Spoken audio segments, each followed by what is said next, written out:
Hi friends, விவசாய நண்பர்கள் அனைவருக்கும் வணக்கம். நம்ம முருங்கையில் டெய்லி என்னென்ன வேலை செய்கிறோங்கிறத நான் உங்களுக்கு டெய்லி ஒரு வீடியோவாக போடுறேன்.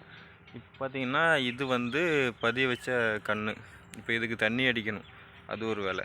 அதாவது நம்ம போகிறோம் இந்த இதுக்கு டெய்லி ஒரு ஆஃப் அன் ஹவர் தண்ணி நம்ம நல்லா நினச்சி விட்டோம்னா இந்த கம்புகள் இதிலே வளர்ந்துடும். நான் இதுக்கு எப்படி தண்ணி பிடிக்கிறேங்கிற வீடியோவே நான் உங்களுக்கு சொல்கிறேன். இப்போது அடுத்த இதில் காட்டுறேன், பாருங்கள். நமக்கு இப்போதைக்கு எல்லா இடத்துலையுமே முருங்கை வச்சதுனால இந்த கன்றில் நம்மளுக்கு எக்ஸ்ட்ராவாக வச்சுருக்கோம். எக்ஸ்ட்ராவாக பதிய வச்சு பழுதாகிற மரங்களில் நம்ம நட்டுறோம். ஓகேவா? பதிய வைக்கிறது முருங்கை கன்று மட்டும் இல்லை, தென்னை, தேங்காய், அப்புறம் எல்லாமே நம்ம பதிய வச்சு நம்ம உருவாக்கிக்கலாம். தேங்காயெல்லாம் பார்த்திங்கன்னா, நம்ம தென்னங்கன்றுலாம் பார்த்திங்கன்னா வாங்க வேண்டியதில்லை. நல்ல காய்க்கும்ல, நம்ம மரங்களில் நல்ல காய்க்கிற தென்னைகள் அந்த மாதிரி இதில் நம்ம 10 காயாக எடுத்து பார்த்திங்கன்னா ஒரு 100 தேங்காய் போல் பதிய வைக்கலாம். இப்போ கம்புகள் எப்படி வச்சுருக்கு அது மாதிரி தேங்காவும் நம்ம பதிய வச்சு அதுக்கப்புறம் நம்ம கண்ணாக எடுத்து சுற்றி நம்ம நட்டிக்கலாம். இதெல்லாம் நமக்கு செலவுகள் வராது. 100 கன்று வாங்குறங்கும்போது நமக்கு அதுக்கே நிறைய செலவு பண்ணணும். ஆனால் நம்மளே இந்த மாதிரி எல்லாமே உருவாக்கிக்கலாம். இப்போ முருங்கைகள் பார்த்திங்கன்னா இதில் கூட ஒரு 500 கம்புகள் இருக்குது. இப்போவும் நமக்கு இடங்கள் முருங்கை தேவைப்பட்டுச்சுன்னா நம்ம இதை எடுத்து நட்டிக்கலாம். இதெல்லாம் நல்லா முளைச்சி வந்துடும். ஆல்ரெடி வெட்டி விட்ட கம்புகள் நல்லாவே தழுக்க ஆரம்பிச்சிருச்சு. தெரிஞ்சிருக்கும் உங்களுக்கு. மரங்கள்லாம் நல்லா வளர ஆரம்பிச்சிருச்சு. இன்னும் நல்லா தழுத்து வந்ததுக்கப்புறம் உரம் வைக்கணும். உரம் வைக்கிற ஸ்டேஜ் அப்போ நான் சொல்லுவேன்.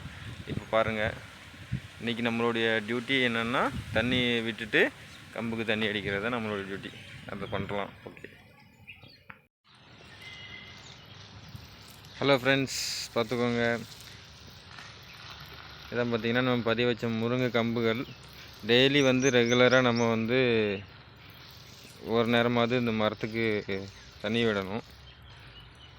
இது நம்ம தழுத்து வச்சுருக்கிற, இப்போ வெட்டி விட்டுருக்குல்ல, இந்த வெட்டி விட்ட முருங்கைகள் நம்ம அடுத்தபடியாக வைக்க போகிற கம்புகள். பார்த்திங்கன்னா பாருங்கள், இவ்வளோ கம்புகள் இருக்குது. டெய்லி ஒரு நேரம் நம்ம தண்ணி அடித்து விட்டோம்னா போதும், அது பாட்டுக்கு தழுத்துக்கும். நமக்கு எங்கெல்லாம் கன்றுகள் தேவைப்படுதோ அங்கெல்லாம் நம்ம வச்சுக்கலாம்.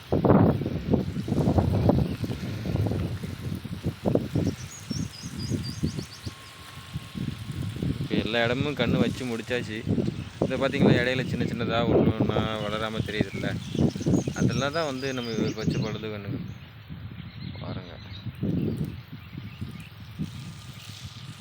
நம்ம இதில் இருந்தால் அந்த படப்புற முருங்கைகள்லாம் கன்று எடுத்து வைக்க போகிறோம்.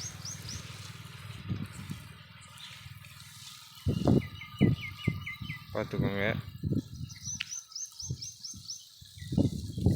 சும்மா டெய்லி ஒரு அரை மணி நேரம் இந்த கம்பெல்லாம் சுற்றி தண்ணி பிடிச்சோன்னா போதும். அதுக்கேற்ற செட்டிங்கில் ஒரு வாட்டர் ஹோஸ் ஒன்று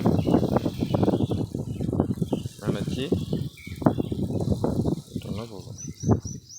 ஃபுல்லாக எவ்வளோ இருக்குதுன்னு நான் உங்களுக்கு காட்டுறேன், பாருங்கள். இவ்வளோ கம்புகள் இதுக்கு பேர் என்ன சொல்லுவாங்கன்னா பதிய வைக்கிறது. முருங்கை மர கம்புகள் பதிய வச்சு தண்ணி பிடிக்கிறது.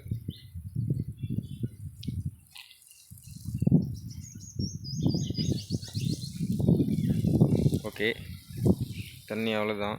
கொஞ்ச நேரம் பிடிச்சாலுமே எல்லா மரமும் நல்லா தண்ணி பட்டுரும். ஓகே, இப்போ இதுவும் பார்த்திங்கன்னா பதிய வைக்கிறது தான்.